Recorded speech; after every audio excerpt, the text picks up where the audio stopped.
Anyway, so then he says that, they kind of just needed a break. So they decided to fly out to Cape Town, and they decided to see what was going on over there, and they wanted to have a dinner and like have some fun. But problem is, they don't know anybody in Cape Town. So how are you going to have a party when you don't know anybody? So then he says, I remember I met this girl one time, and she was from South Africa. Maybe she wants to come hang out. He'd met her when he was in England, and she went to a boarding school, and so he thought that this would be a great time to meet back up with her. So he looks on his phone, he's still got her number, and he gives her a call. And she's like, who's this? Totally thought it was a prank. Marco gets on the phone. No, this is really Prince Harry. So she is like, okay. And he says, well, would you like to come and have dinner with us? Me and my friend George, Marco, low-key, it's not a big deal. And she's like, okay, I bring my brother and my best friend. And Harry's like, yes, the more the merrier. Bring them on. Let's go. Let's have a party. And so she comes, her best friend, her brother. They have a great night. And he says that he remembered when he met her that she'd been kind of different. He keeps using this word different. She was different. She was different. She was different. And when he met her again, different. And he goes on to describe what different means. He says, unlike so many people I knew, she seemed wholly unconcerned with appearances, with propriety, with royalty. Unlike so many girls I'd met, she wasn't visibly fitting herself for a crown the moment she shook my hand. She seemed immune to that common affliction sometimes called throne syndrome. It was similar to the effects that actors and musicians have on people, except with actors and musicians, the root cause is talent, and I had no talent. So I've been told again and again. And thus all reactions to me had nothing to do with me. They were done to my family, my title, and consequently, they always embarrassed me because they were so unearned. I'd always wanted to know what it might be like to meet a woman and not have her eyes widen at the mention of my title, but instead to widen them myself, using my mind and my heart. With Chelsea, that seemed a real possibility. Not only was she uninterested in my title, she seemed bored by it. Oh, you're a prince? Yawn. So he's bowled over by the fact that she's not bowled over. And as we said in the beginning, Meghan Markle also used this tactic. Now, I think Chelsea was genuine. And we know Chelsea was genuine because she walked away from it. And we'll get there later. But the whole thing, the paparazzi and all that, she did not love that but pretend to hate it. We all know Meghan loves it and pretends to hate it. She loves it. Loves it with her very heart, soul, and mind. But Chelsea really was, I think, as genuine as she could possibly have been. And I think that, it wasn't like some Cinderella story where he picked up some girl who had no idea about wealth and privilege. She was doing pretty well. Their family was doing fine for themselves. So she didn't need Harry's money. I think that sometimes we look at, say, like, these girls that are brought into the family. Catherine, who I adore. I just think that Princess Catherine is the epitome of all that is classy and elegant and wonderful. People act like, oh, that was a Cinderella story. No, it wasn't. Her family was doing just fine financially, And so, of course, they weren't like royalty by any means, but, it's not like he just picked up this girl from the streets of Africa. She didn't need his money. She didn't need his fame. Her family was well-to-do. She'd been sent to boarding schools in England. She was the upper class herself. But even so, the status of Harry meant next to nothing to her. And he was really drawn to that. And wouldn't anyone? I think I would be. I think that would be such a relief to finally be around somebody who wasn't trying to get close to me to use me.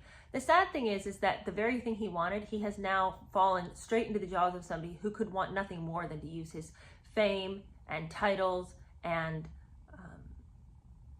family status and political position for herself. And I think that it is really, really sad because here's the thing. A person doesn't have to be intellectually a genius.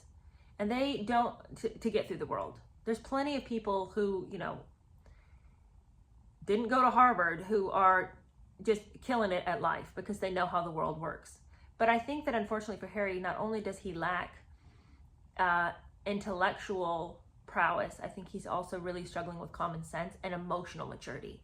And so it's like he's 0 for 3. He doesn't have the emotional maturity to figure out what to do. He doesn't necessarily have the common sense to be able to figure things out. I think he's incredibly impulsive. And then I think he does also struggle intellectually And so, a person has to be pretty hard-hearted to look at somebody like that and say, oh, you buffoon, what's wrong with you? I think that he does things that are just unkind and the story about Pat and stuff like that he has told, like, he continues to tell on himself, and it's like, okay, well, you don't have to be brilliant, emotionally mature, and with a little common sense. Like, you should know just as on gut level as a human that you don't mock somebody who is physically disabled. So I'm not giving him a free pass here, but what I am saying is I think he's very depleted in the things that would make one successful. And so when a Meghan Markle comes into his life, he was just, it's like shooting fish in a barrel. Her work was cut out for her. Anyway, so he meets Chelsea, loves Chelsea, thinks she's great. He's not ready for the night to end. And he tells her, look, we are going to go and we're going to meet some people. We're going to go float up this river. You want to come with us? And she's like, I don't know. Me and my friend have some plans. And he's like, oh, too bad. And she's like, oh, but I can change them. So she changes her plans. Who didn't see that coming? Come on. So changes his plans. They spend 3 days walking, laughing, drinking, mingling with the wild animals. And he says later that night they had their first kiss. George is meanwhile falling in love with her best friend. It's all just this lovely romantic African adventure. It's like a movie. And then it's time for everyone to go their separate ways. Chelsea's got to go home. The girlfriend's got to go home. Marco's got to go back to London. George has to go back to Australia. It's the parting of the ways, and everybody is just beaten down with the sadness of it. Well done!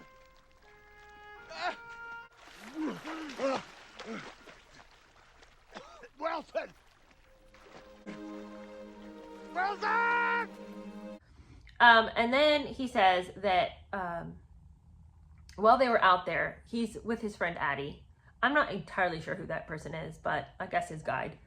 And I think it was his guide from a previous trip, if I'm remembering correctly. But anyway, Addie's there guiding him through the jungle. And while they're there, they find out that there are these filmmakers in Africa. So the filmmakers are having this big party, and Harry sort of stumbles on the party and he introduces himself. And the filmmakers are this husband and wife team. Her name is Tej, his name is Mike, and he gets to know them. And they sort of like take him under their arm. He says that he'd love to see them, like he'd love to be on set with them, and they're like making films about the animals in Africa, and he wants to like be helpful. And at first they're a little bit like, you're gonna have to work out here, okay? No one's like going to cater to you. There's things that have to be done. So if you want to come with us, that's fine, but you have to come with us in the knowledge that you'll be expected to be part of the crew and do stuff to help this. We can't work around you. And he's like, no, I actually want to help. Like, I'm good at hard work. I can do hard work. And so they're like, okay. And he can. He's proven himself thus far, if what he says to us is true. And so he says that he tagged along and he loved the whole film making thing, but then he was also super in love with the story of Tej and Mike. The story of how they met and the story of like how much they loved each other and like just watching them in action together. All he could think of was how admirable their relationship was and enviable. And this couple was goals, and he just really, really wanted to be in their sphere, as if something of their love would rub off on him. And also he talks about the fact that he says that they saw in him this sort of wildness that couldn't be tamed. And he said that they didn't want to tame it. Unlike everybody else who was always trying to just squash him with their boot, these people saw in him his wildness and his childlike innocence, and instead of trying to kill it, they fostered it. So again, Harry likes anybody who shows any kind of interest in him, which don't we all? But he's obsessed with people liking him. And so if people like him, he's all in for that. If you show any kind of kindness to him, he will be loyal to you till the end.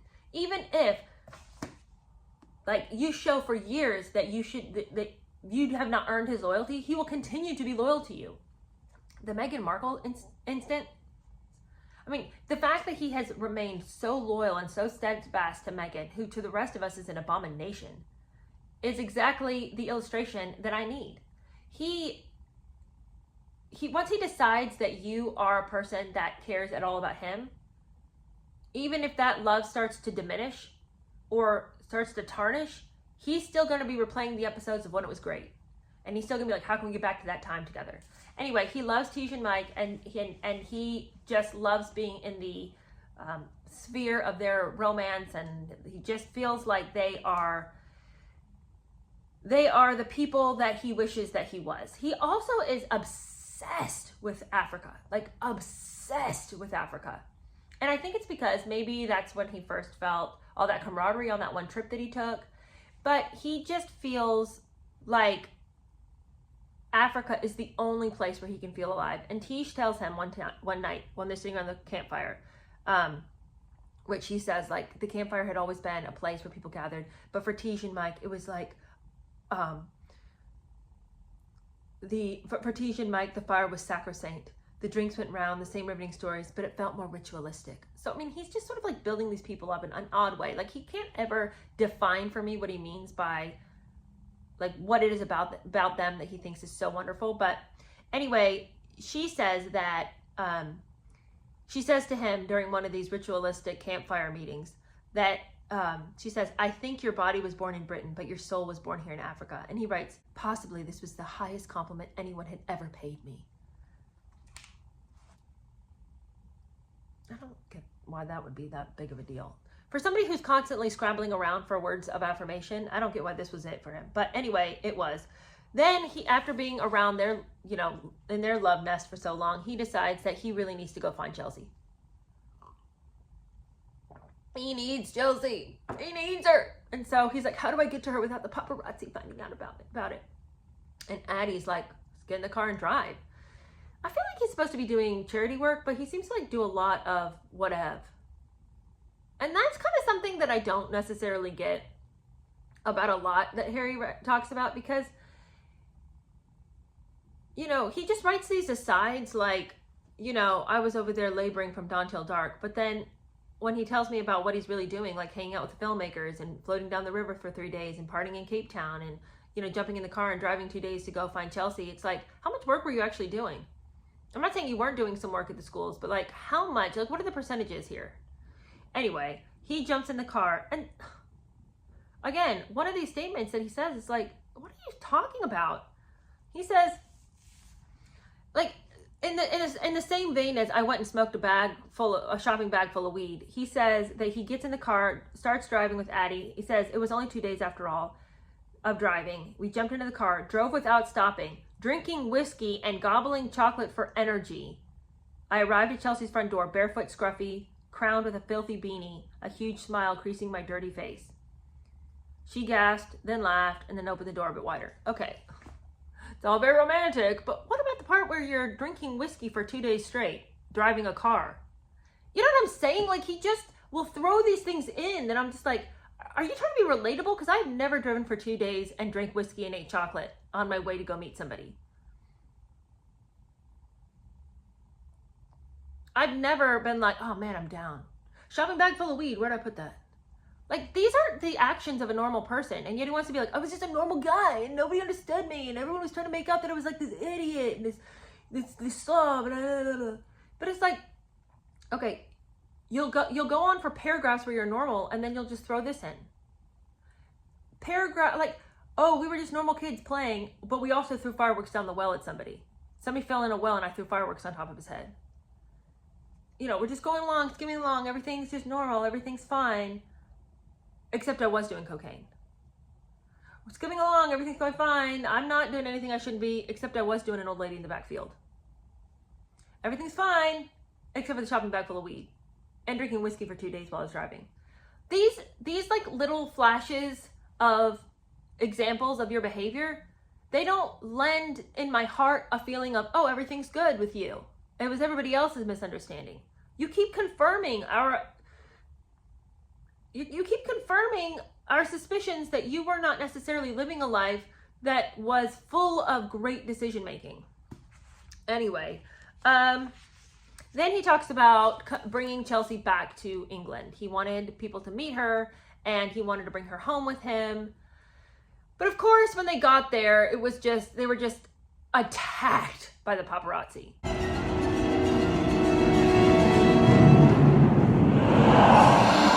And Chelsea was taken aback by it. And he says that he reassured her, oh, you'll get used to it. You'll get used to it. So it's not a big deal. Like, you can't let this kind of stuff bother you. It's like, okay, well, why don't you look in the mirror and tell yourself that same line?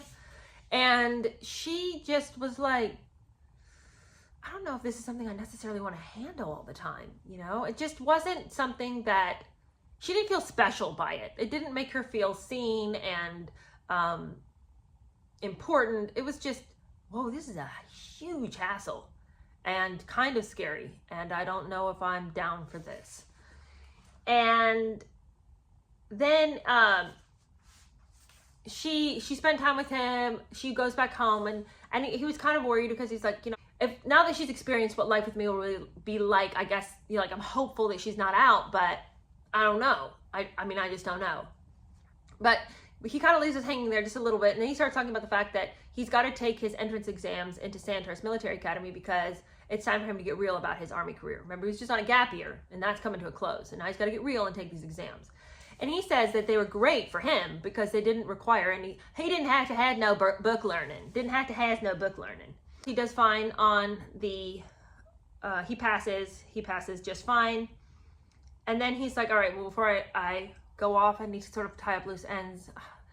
He calls Chelsea Chels. Last time Chels was with me, I'm just not sure if she was okay with what being with me will look like. And so he calls her and he's like, you know, what are you thinking about me? Is everything still okay? And she's like, yeah, it's fine. And before you go to school, why don't you come back to Cape Town? I'd really like you to meet my mom and dad. So he meets them and he writes this and he says about her parents. They were impossible not to like. They enjoyed funny stories, gin and tonics, good food, stalking. Her father was bear-sized, broad-shouldered, cuddly, but also a definite alpha. Her mother was petite, an amazing listener, and a frequent bestower of epic hugs. I didn't know what the future held. I didn't want to put any carts before any horses, but I thought, if you designed in-laws from the ground up, you couldn't do much better than these guys. And then he had to go off and marry Meghan Markle? Aw, man.